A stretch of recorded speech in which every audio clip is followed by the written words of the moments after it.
Tapi dari sisi psikologi memang ada hal yang alamiah. Jadi psikologi itu mempelajari perilaku dan proses mental manusia yang alamiah, yang natural. Kalau bahasa Islaminya fitrah, yang memang bawaan, yang memang itu dikasih sama Allah. Yang alamiahnya manusia itu apa? Yang alamiahnya manusia terkait curhat itu adalah berkeluh kesah. Kalau bahasa ilmiahnya mah kukulutus, grumpy, menggerutu, itu udah bahasa sehari-hari. Jadi kata Allah di surat Al-Ma'arij, innal insana, sesungguhnya manusia, khuliqu, diciptakan halua. Kalau bahasa anak mudanya tuh diciptakan seperti apa? Halu itu bahasa anak muda, Pak, untuk menunjukkan anak muda sekarang itu sering berhalusinasi, melihat satu objek seolah melihat satu objek tapi bukan sebenarnya, itu ilusi namanya. Jadi di psikologi itu membedakan berdasarkan persepsi ya. Jadi kalau kita melihat pohon itu melambai-lambai di malam hari. Jadi kalau di siang hari itu pohon melambai-lambai, pas malam pohon itu melambai-lambai seperti ada orang yang lagi melambai-lambai, kan jadi sieun ya. Itu ilusi namanya. Nah, tukang sulap, pemain sulap itu senang berilusi. Barangnya ada, tapi di persepsi beda, namanya ilusi. Nah asal cakep. Pas dideketin, enggak gini ya, itu ilusi kegantengan. Makanya ada skincare ya, make up, dibuat pangling orang teh. Ya ada sekarang lagi musim make up artis yang nge-make upin orang jadi pangling. Jadi asalnya mukanya gimana, jadi mukanya seperti apa. Itu dibuat ilusi. Barangnya ada, tapi persepsi kita jadi berbeda, ilusi. Nah, kalau halusinasi, barangnya nggak ada, objeknya nggak ada, tapi kita membuat sendiri hal itu. Namanya halusinasi. Makanya seringkali halu ini sekarang jadi bahasa anak muda untuk menjelaskan di mana anak muda itu nggak punya realitas, nggak punya kenyataan, belum punya karya, tapi halu, merasa pantas untuk diberikan penghargaan, merasa pantas untuk diberikan tempat terhormat. Makanya disebut halu. Nah, kalau dalam bahasa Quran, halua itu berkeluh kesah, tapi ternyata ada kaitannya sama fitrah manusia untuk berhalusinasi. Nah, yang curhat ke saya itu banyak banget di DM itu sampai ribuan ya, di direct message bercerita tentang kehidupannya tuh menarik sekali. Kenapa disebut halua berkeluh kesah? Karena mekanisme psikologisnya, dinamika psikologisnya sama persis sama orang yang berhalusinasi. Objeknya nggak ada, tapi keluh kesahnya ada. Contohnya apa? Sama Allah itu kita dikasih nikmat yang luar biasa. Objeknya itu nikmat banget buat kita, tapi sayangnya persepsi kita tidak membuat itu merasa kita perlu untuk bersyukur. Makanya kita halu, membangun sesuatu dari objek yang nggak ada. Objeknya kita nikmat, objeknya bahagia, tapi kita membangun halusinasi, jadinya nggak bersyukur, berkeluh kesah. Saya kasih contoh peristiwa pribadi saya. Diundang ke Jakarta untuk mengisi training, saya lelah di perjalanan, minggir dulu ke rest area. Di rest area saya makan nasi goreng. Mungkin buat beberapa yang udah pernah dengar cerita ini, saya ulangi lagi ceritanya, karena ini nunjukin banget betapa halunya kita. Saya makan nasi goreng, Pak, nikmat banget. Suapan pertama, Masya Allah, lemak-lemaknya itu, Pak. Setiap kunyahannya, Allahu Akbar, nikmat. Suapan kedua, saya ambil nasinya sama kacang polongnya.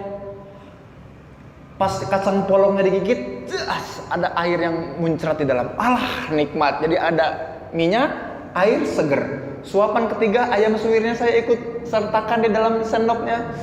Dimakan, ayo, udah mulai kerasa, Pak ya? Sedang membayangkan, namanya berimajinasi. Nasi gorengnya nggak ada, tapi bapak ikut giginian, ibu juga itu lagi berimajinasi. Bukan halu, beda nanti ya. Saya makan nikmat, terus di tengah-tengah saya ambil kerupuknya, Bu.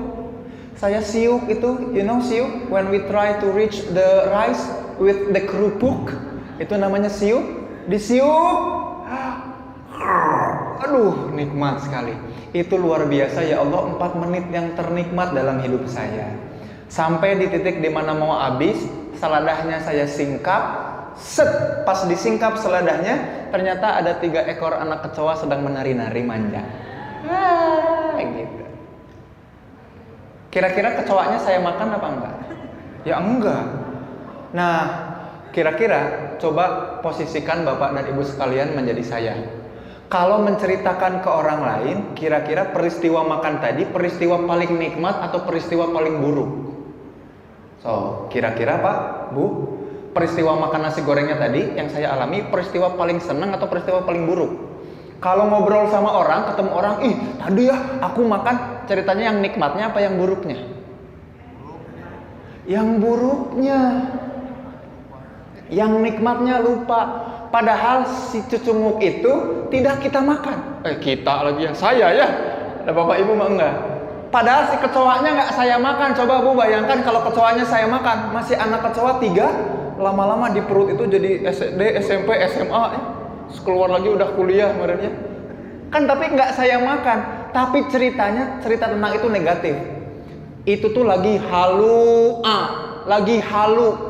Sama Allah dikasih nikmat 4 menit makan nasi goreng, tapi yang ingetnya adalah yang buruknya, padahal kecoanya nggak dimakan. Makanya Allah bilang, la in syakartum la adzidanakum wa la in kafartum inna adzabi lasyadid. Kalau kamu bersyukur, maka Allah akan tambahkan nikmatnya.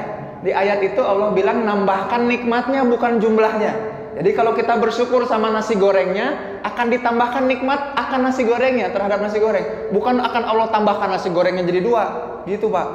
Jadi kalau bapak-bapak bersyukur punya istri 1, bukan berarti akan Allah tambahkan istrinya. Tapi Allah akan tambahkan nikmat terhadap sang istri. Itu yang lebih penting. Nah, kalimat keduanya nikmat banget. Wala in kafartum, dan seandainya kita kufur, inna adzabi lasyadid. Sesungguhnya adab Allah pedih. Di ayat itu bahasanya, bahasa Allah tuh luar biasa ya, Masya Allah, bahasa Allah tuh luar biasa. Padahal kalau pakai pantun, yang enak itu wala in kafartum la u'adzibannakum. Kalau kalian kufur, diadab tah ku saya gitu. Tapi nggak pakai istilah itu. Yang dipakai oleh Allah, inna adzabi lasyadid. Sesungguhnya adabku pedih. Sepedih-pedihnya adab Allah terhadap kita yang gak bersyukur apa? Dicabut kenikmatan. Tah itu. Dicabut kenikmatan, itu adab yang pedih. Maka ternyata benar ya, yang penting itu kita gimana caranya bisa mensyukuri apapun yang kita punya.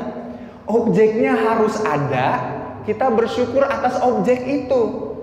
Seringkali alamiahnya manusia itu ingat yang belum punya.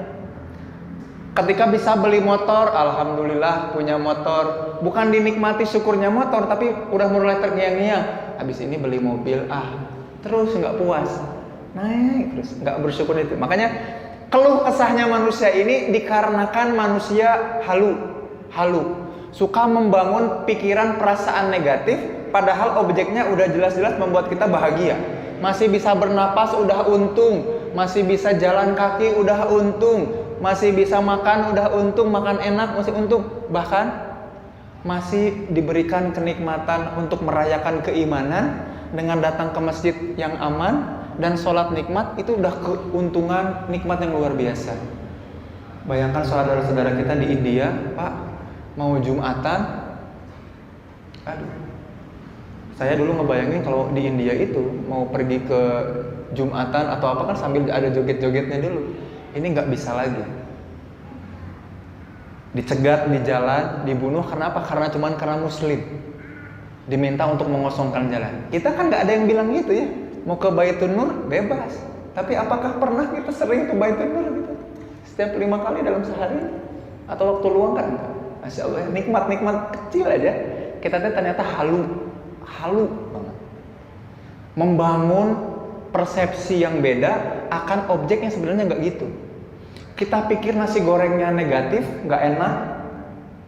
Ini ada kecoanya, padahal yang kita nikmati itu nikmat. Kita tuh sering tertutup itu, halu. Fitrahnya manusia ngeluh, berkeluh kesah. Kalau di dalam penelitian ilmiah psikologi, disebut dengan fundamental attribution error. Error yang fundamental dari perilaku manusia ketika mencoba mengambil kesimpulan apa yang dihadapi. Bapak-bapak dan ibu-ibu melihat orang yang sama, tapi yang di kepala pasti beda kesimpulannya. Ini siapa masih muda, ceramah, mujabah gondrong, gitu. Fundamental attribution error itu membuat kita lebih mendukung apa-apa yang baik buat diri kita, menegasikan orang-orang yang ketika kita dapat musibah menegasikan hal itu. Contohnya gini, kalau lagi main bulu tangkis misalkan ya, kita menang. Kalau kita menang maka kita bilang aing tea atuh. Tapi kalau kita kalah, raket ini mah, kebayang ya? Jadi kalau kita yang musibah, kita menyalahkan situasi. Tapi kalau kita menang, kita bilang kemampuan kita. Lagi main PS, kalau menang, aing atau jagoan. Tapi kalau kalah, sticknya ini mah, tipinya. Gitu. Maka Allah bilang di surat ini di Al-Ma'arij bilang, idza massahus syarra jazua, apabila ditimpa kesusahan, berkeluh kesah. Kenapa sih? Susah gitu. Tapi ketika wa idza massahul khairu manua, kalau dapat kebaikan jadi pelit. Karena ini mah usaha saya. Jadi kalau kemalangan itu bukan karena saya, tapi karena orang lain, karena lingkungan, bahkan bisa jadi karena Allah. Tapi kalau karena keberuntungan, kebaikan, ya ini usaha saya. Capek-capek saya punya uang, ya uang saya, hak saya berhak mendapatkannya. Gitu. Namun mudah-mudahan ini itu jadi patokan kita bahwa fitrahnya kita tuh berkeluh kesah. Tapi hati-hati cek gimana caranya. Keluh kesah ini tetap membuat kita selalu berhusnuzon sama Allah lewat doa. Kata Sayyidina Umar mengatakan bahwa yang paling nikmat dari berdoa itu ternyata bukan dikabulkannya doa, tapi masih diizinkan oleh Allah untuk bisa tetap berdoa. Ya nggak? Rasul mah tidak sempat berbuat maksiat karena selalu beristighfar. Kita tidak sempat beristighfar karena bisa jadi terlalu sering bermaksiat. Curhat lewat doa itu ternyata bukan karena kita ingin dikabulkan doanya. Bersyukurlah karena ketika kita berdoa, ya Allah, Engkau masih berkenan untuk menggerakkan hati ini untuk bisa curhat. Ya Allah, dengarkanlah curhatku dan biarkan aku untuk tetap curhat. Karena pengabulan doa mah Engkau yang paling bisa mengabulkannya. Wallahu a'lam bishawab. Hatur nuhun. Terima kasih atas kesempatannya. Saya juga ingin sama-sama menyimak. Terima kasih sekali lagi kepada DKM, kepada Wan Uma, dan juga Bapak Ibu sekalian sudah memperhatikan. Wabillahi taufiq wal hidayah. Wassalamualaikum warahmatullahi wabarakatuh.